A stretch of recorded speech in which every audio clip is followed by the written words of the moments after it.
Elsewhere in the Quran, Allah said, إِنَّ فِي خَلْقِ السَّمَاوَاتِ وَالْأَرْضِ وَاخْتِلَافِ اللَّيْلِ وَالنَّهَارِ لَآيَاتٍ لِأُولِي الْأَلْبَابِ.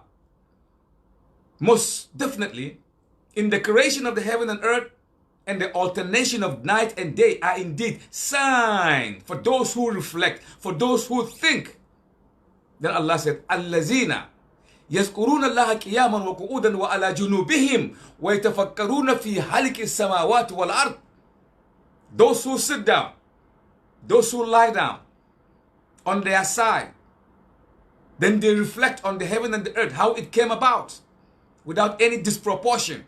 At the end, they realize that these things cannot happen by itself. It's got to be from a superior mind above each and every mind. And they come to say, oh my Lord, you did not create everything that we see today for just a play purpose. It's got to have a meaning. And those are the ulul albab.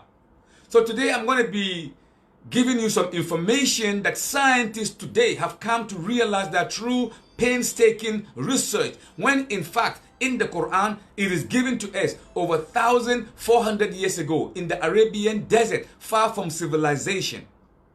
So the question is, how could the Messenger Muhammad be able, from his own figment of imagination, understand this intricate knowledge? And we know clearly he's never gone to any institution, no school. Look, even if let's assume, for the sake of argument, let's assume that Muhammad went to University of Medina, even though no education. Let's assume over 1,400 years ago, the information he gave us today, it is so contemporary. How in the world could a man living in the desert, far from civilization, be able to understand the intricate connection between the knowledge of science, cosmology, compared with the knowledge of today? Is it possible? No. Let me give you an example with the protected roof that we have over our body. You know, we have a roof protected over our body in the heaven above us that we can see. Scientists who specialize on this information, they know there are so many protective layers. If Allah should allow all this, asteroids and comets and galaxies and quasars and quantums to swing around and just hit the earth, we will die. It is just like you stamping an ant. Just stamp on it, it just dead. That is how big some of Allah's creation is. Compared to them, the earth is nothing, it's insignificant. It's like you comparing a rock with 5 cents in your hand, a small little coin. So the earth we think is big. It is not big. It is nothing. Absolutely uncalled for, unmentioned when we compare with huge matters that Allah have created that we can't even see. So science today are telling us that there are so many things, so many heavenly bodies up in the celestial. After they've burned their energy, they finish their work and they begin to, run away and fall. Once they begin to fall on earth, we can't even quantify it. Had it been we know exactly what is happening, we will reflect indeed and understand that all this thing does not happen by itself.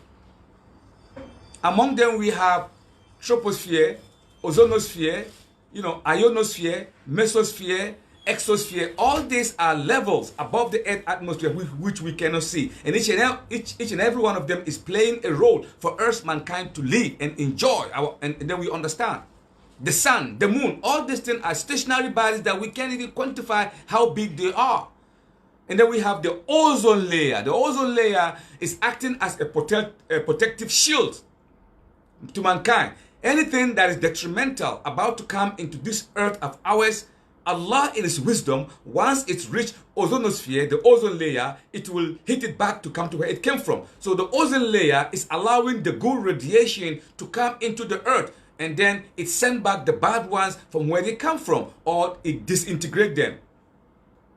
That is what it does. Ozone layer, it is like a sort of like a recycled area, allowing the good radiation that we need to come to the earth and sending back the harmful ones to go to where they came from. But once they reach that ozone layer, That is where we call the protective layer. So Allah said in the Quran, وَجَعَلْنَا السَّمَاءَ سَقْفًا مَخْفُوزًا وَهُمْ عَنْ آيَاتِهَا مُغْرِضُونَ.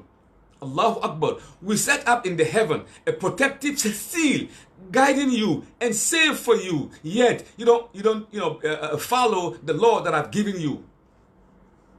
وَهُمْ عَنْ آيَاتِنَا مُغْرِضُونَ. You are playing games with the word, with the ayat, with the sign, with the revelation that I've given you.